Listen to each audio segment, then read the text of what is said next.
Hello and welcome to another AIC Productions video.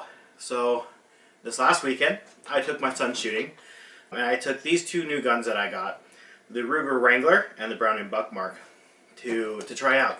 I took obviously a few other guns as well as my Ruger 10-22, which my son mostly shot.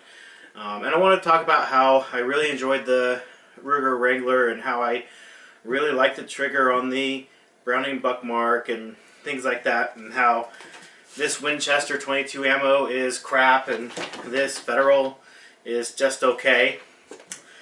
But then I got home and I went to clean the guns. So every time I go shooting, I bring home my guns and I clean them, especially the 22s, because when you put through 300 or 400 rounds through a gun, I didn't put through that many per gun, but I put a lot of rounds through each gun. 22 ammo is very dirty and it makes the guns dirty. And so I went to clean and I cleaned my Ruger 22-45 Light, and I didn't need any tools. And then I went to clean my Walther Colt 22, and once again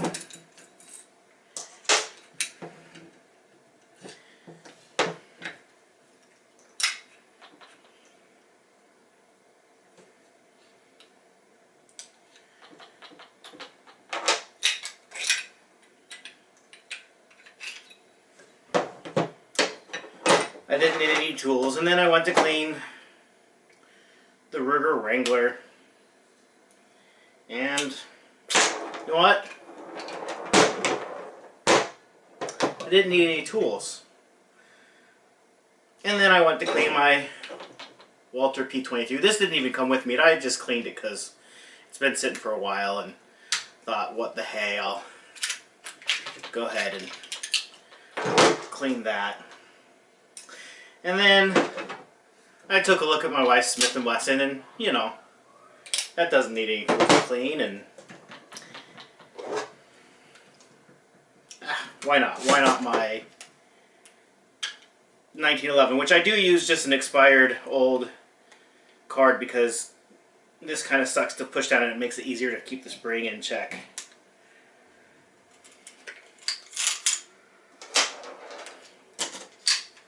And then other than an old gift card, you don't need any special tools to take this apart. Just for basic, you know, this is just basic cleaning. You know, we're just cleaning the gunk out from the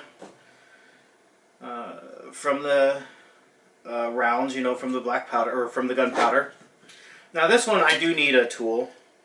Just this pin is still pretty stiff for me. Once they break in, you don't need a tool for them anymore, but that's just a simple pin.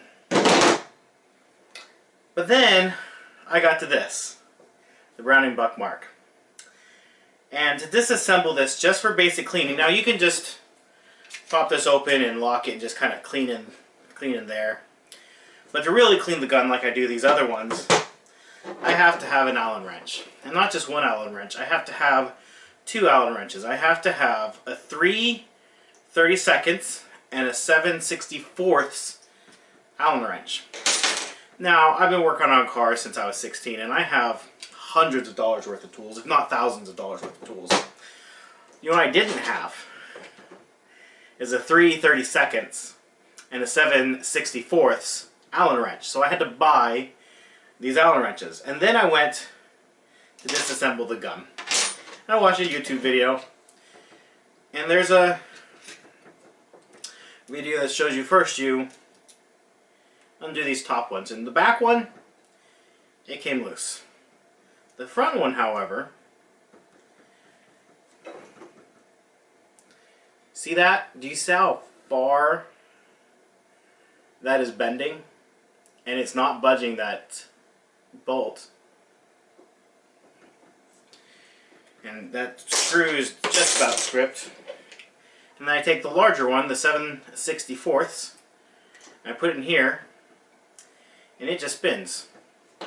Doesn't do anything. Now you go up to the next step of 1/8, and these are just teeny tiny fractions of an inch. And it's too big. It doesn't fit. So the 7/64 is too small, the 1/8 is too big, and there's no metric in between those two sizes that would fit. And so I can't clean this gun. I cannot disassemble and properly care for my gun because of this stupid design with too tight of screws. I'm actually very disappointed. I was super excited because honestly, this trigger, much better than my where'd it go? Than my 2245 Lite. It's a much better trigger. The mag release is a bit stiff. The slide release is also a bit stiff with the magazine in there, and the safety are stiff. And I'm sure those are just brand new gun things that will get a little better as you use them. But better trigger, I really like the grip on it. It fit my hand really, really well. The pattern in the handle, the grip handle, felt really nice in the hand. It has, you know, it's contoured a bit to fit your fingers, so you have a really nice grip on it. Along the back strap, again, feels really nice. It has a nice weight to it. So there are some things about this I definitely like, even over my 2245. Specifically the trigger. The trigger I plan on upgrading at some point on my 2245 Lite. But I can't. I cannot recommend this gun to anybody. I actually am going to have to send this in because this screw up here is now stripped. And I did not put any Allen wrench in it other than the one that was recommended to me by Browning as the correct size for this screw. And I'm going to have to send it in for service. Brand new gun, because of a dumb design and screws that are beyond tight. The fact that I could almost bend that Allen wrench 90 degrees and it did not turn that screw is unacceptable to me. I didn't find it any more or less reliable than my Ruger 2245 Lite as far as ammunition. It is a brand new gun, but it stovepiped a few times and had a few failure to feeds and a failure to fire. That could have been ammo, could have been a lot of things. I am just using cheap bulk ammo to fire through it. But I couldn't recommend it. Definitely can't recommend it. And to be perfectly honest, of all the guns here, if you are looking for a 22 semi-auto, this is the one I recommend, the Walter Colt. This has been a great gun. It is not very picky about ammo at all. It feeds well, it fires nice, it feels good in the hand. I've really, really enjoyed this gun, owning it. And it's fairly inexpensive. It was under $350 new through my local gun store. I really enjoyed shooting the Ruger Wrangler for the first time. I put probably about 24, 30 rounds through it. Not a ton. I was really there with my son and doing what he wanted to do, and he found the hammer to be a bit too stiff for him, and it is a fairly stiff hammer on that spring to pull back. So he found it too stiff. He is 9 years old, so going on 10. He'll be 10 in a little bit. But the Colt I really like shooting. This was its typical picky self as far as the ammo went. This was nice with the nice trigger. But yeah, one thing with the Ruger Wrangler, the grips on it, I did buy some new grips. I ordered, I should say. They haven't shown up yet. It'll be a few weeks before they do. But it's to match my 1911, which I'm super stoked for. These are aftermarket grips, obviously. They're a stabilized, spalted black line maple.